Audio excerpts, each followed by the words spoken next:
इस अध्याय में बताया गया है कि अर्जुन ने कौन सा शंख बजाया, भगवान कृष्ण ने कौन सा शंख बजाया, यानी शंख के बारे में वर्णन है। अर्जुन जब अपने परिवार को देखते हैं तो विषाद में चले जाते हैं। अर्जुन भगवान से कहता है, केशव मुझे क्षमा करें, मैं इस युद्ध को नहीं लड़ सकता। इस प्रकार पहले अध्याय में अर्जुन ने अपनी निराशाओं का वर्णन किया है।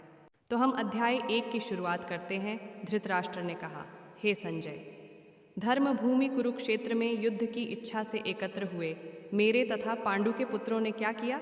संजय ने कहा, हे राजन, पांडु पुत्रों द्वारा सेना की व्यूहरचना देखकर राजा दुर्योधन अपने गुरु के पास गया और उसने ये शब्द कहे, आचार्य, पांडुपुत्रों की विशाल सेना को देखें, जिसे आपके बुद्धिमान शिष्य द्रुपद के पुत्र ने इतने कौशल से व्यवस्थित किया है। इस सेना में भीम तथा अर्जुन के समान युद्ध करने वाले अनेक वीर धनुर्धर हैं, यथा महारथी युयुधान, विराट तथा द्रुपद। इनके साथ ही धृष्टकेतु, चेकितान, काशीराज, पुरुजित, कंतिभोज तथा शैभ्य जैसे महान शक्तिशाली योद्धा भी हैं। पराक्रमी युद्धामन्यु, अत्यंत शक्तिशाली उत्तमौजा, सुभद्रा का पुत्र तथा द्रौपदी के पुत्र, ये सभी महारथी हैं।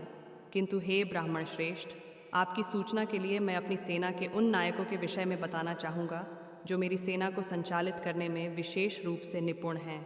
मेरी सेना में स्वयं आप, भीष्म, कर्ण, कृपाचार्य, अश्वत्थामा, विकर्ण तथा सोमदत्त का पुत्र भूरिश्रवा आदि हैं, जो युद्ध में सदैव विजयी रहे हैं। ऐसे अन्य अनेक वीर भी हैं जो मेरे लिए अपना जीवन त्याग करने के लिए उद्यत हैं।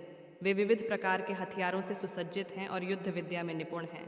हमारी शक्ति अपरिमेय है और हम सब पितामह द्वारा भली भांति संरक्षित हैं, जबकि पांडवों की शक्ति भीम द्वारा भली भांति संरक्षित होकर भी सीमित है। अतएव सैन्य व्यूह में अपने अपने मोर्चों पर खड़े रहकर आप सभी भीष्म पितामह को पूरी सहायता दें।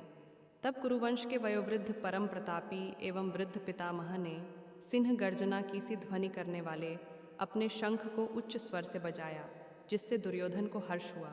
तत्पश्चात शंख, नगाड़े, बिगुल, तुरही तथा सींग सहसा एक साथ बज उठे। वह संवेद स्वर अत्यंत कोलाहलपूर्ण था। दूसरी ओर से श्वेत घोड़ों द्वारा खींचे जाने वाले विशाल रथ पर आसीन कृष्ण तथा अर्जुन ने अपने अपने दिव्य शंख बजाए। भगवान कृष्ण ने अपना पांचजन्य शंख बजाया। अर्जुन ने देवदत्त शंख तथा अतिभोजी एवं अतिमानवीय कार्य करने वाले भीम ने पौंड्र नामक भयंकर शंख बजाया। हे राजन, कुंतीपुत्र राजा युधिष्ठिर ने अपना अनंत विजय नामक शंख बजाया तथा नकुल और सहदेव ने सुघोष एवं मणिपुष्पक शंख बजाए। महान धनुर्धर काशीराज, परम योद्धा शिखंडी, धृष्टद्युम्न, विराट, अज्जेय सात्यकी, द्रुपद, द्रौपदी के पुत्र तथा सुभद्रा के महाबाहु पुत्र आदि सबों ने अपने अपने शंख बजाए।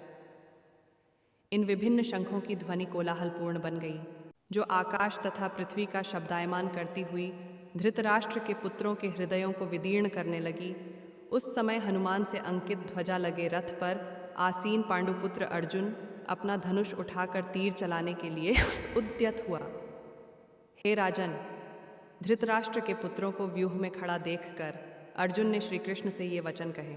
अर्जुन ने कहा, हे अच्युत, कृपा करके मेरा रथ दोनों सेनाओं के बीच ले चले, जिससे मैं यहाँ उपस्थित युद्ध की अभिलाषा रखने वालों को और शस्त्रों की इस महान परीक्षा में जिनसे मुझे संघर्ष करना है, उन्हें देख सकूं। उन लोगों को देखने दीजिए जो यहाँ पर धृतराष्ट्र के दुर्बुद्धि पुत्र दुर्योधन को प्रसन्न करने की इच्छा से लड़ने के लिए आए हुए हैं।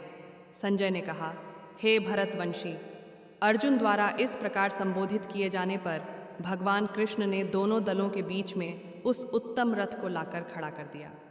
भीष्म, द्रोण तथा विश्व भर के अन्य समस्त राजाओं के सामने भगवान ने कहा कि हे पार्थ, यहाँ पर एकत्र सारे कुरुओं को देखो। अर्जुन ने वहाँ पर दोनों पक्षों की सेनाओं के मध्य में अपने चाचा ताऊओं, पितामहों, गुरुओं, मामाओं, भाइयों, पुत्रों, पौत्रों, मित्रों, ससुरों और शुभचिंतकों को भी देखा। जब कुंती पुत्र अर्जुन ने मित्रों तथा संबंधियों की इन विभिन्न श्रेणियों को देखा तो वह करुणा से अभिभूत हो गया और इस प्रकार बोला, हे कृष्ण, इस प्रकार युद्ध की इच्छा रखने वाले अपने मित्रों तथा संबंधियों को अपने समक्ष उपस्थित देखकर मेरे शरीर के अंग कांप रहे हैं और मेरा मुंह सूखा जा रहा है। मेरा सारा शरीर कांप रहा है, मेरे रोंगटे खड़े हो रहे हैं मेरा गांडीव धनुष मेरे हाथ से सरक रहा है और मेरी त्वचा जल रही है। मैं यहाँ अब और अधिक खड़ा रहने में असमर्थ हूँ। मैं अपने को भूल रहा हूँ और मेरा सिर चकरा रहा है। हे कृष्ण, मुझे तो केवल अमंगल के कारण दिख रहे हैं। हे कृष्ण, इस युद्ध में अपने ही स्वजनों का वध करने से न तो मुझे कोई अच्छाई दिखती है और न मैं उससे किसी प्रकार की विजय, राज्य या सुख की इच्छा रखता हूँ। हे गोविंद, हमें राज्य, सुख अथवा इस जीवन से क्या लाभ, क्योंकि जिन सारे लोगों के लिए हम उन्हें चाहते हैं वे ही इस युद्ध भूमि में खड़े हैं। हे मधुसूदन, जब गुरुजन, पितृगण, पुत्रगण, पितामह, मामा, ससुर, पौत्रगण, साले तथा अन्य सारे संबंधी अपना अपना धन एवं प्राण देने के लिए तत्पर हैं और मेरे समक्ष खड़े हैं, आई तो फिर मैं इन सबको क्यों मारना चाहूँगा, भले ही वे मुझे क्यों न मार डालें। हे जीवों के पालक, मैं इन सबों से लड़ने को तैयार नहीं, भले ही बदले में मुझे तीनों लोग क्यों न मिलते हों। इस पृथ्वी की तो बात ही छोड़ दें। भला धृतराष्ट्र के पुत्रों को मारकर हमें कौन सी प्रसन्नता मिलेगी। यदि हम ऐसे आतताइयों का वध करते हैं तो हम पर पाप चढ़ेगा। अतः यह उचित नहीं होगा कि हम धृतराष्ट्र के पुत्रों तथा उनके मित्रों का वध करें। हे लक्ष्मीपति कृष्ण, इससे हमें क्या लाभ होगा और अपने ही कुटुंबियों को मारकर हम किस प्रकार सुखी हो सकते हैं। हे जनार्दन, यद्यपि लोभ से अभिभूत चित्त वाले ये लोग अपने परिवार को मारने या अपने मित्रों से द्रोह करने में कोई दोष नहीं देखते, किंतु हम लोग जो परिवार के विनष्ट करने में अपराध देख सकते हैं, ऐसे पाप कर्मों में क्यों प्रवृत्त हों। कुल का नाश होने पर सनातन कुल परंपरा नष्ट हो जाती है और इस तरह शेष कुल भी अधर्म में प्रवृत्त हो जाता है। हे कृष्ण, जब कुल में अधर्म प्रमुख हो जाता है तो कुल की स्त्रियां दूषित हो जाती हैं और स्त्रीत्व के पतन से, हे वृषनिवंशी, अवांछित संतानों की वृद्धि से निश्चय ही परिवार के लिए तथा पारिवारिक परंपरा को विनष्ट करने वालों के लिए नारकीय जीवन उत्पन्न होता है।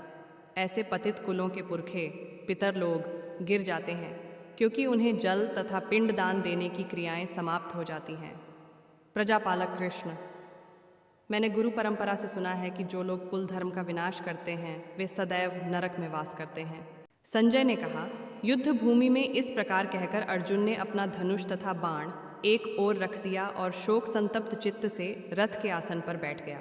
पहले भगवद गीता में भगवान कृष्ण ने अर्जुन के विषाद को ध्यान से सुना और पूरे अध्याय में अर्जुन की बातों को सुना, बीच में और पहले अध्याय में कुछ नहीं कहा। इससे हमें सीख मिलती है कि जब भी कोई व्यक्ति अपना पक्ष रखता है तो हमें उसकी बातों को ध्यान से सुनना चाहिए और समझने का प्रयास करना चाहिए।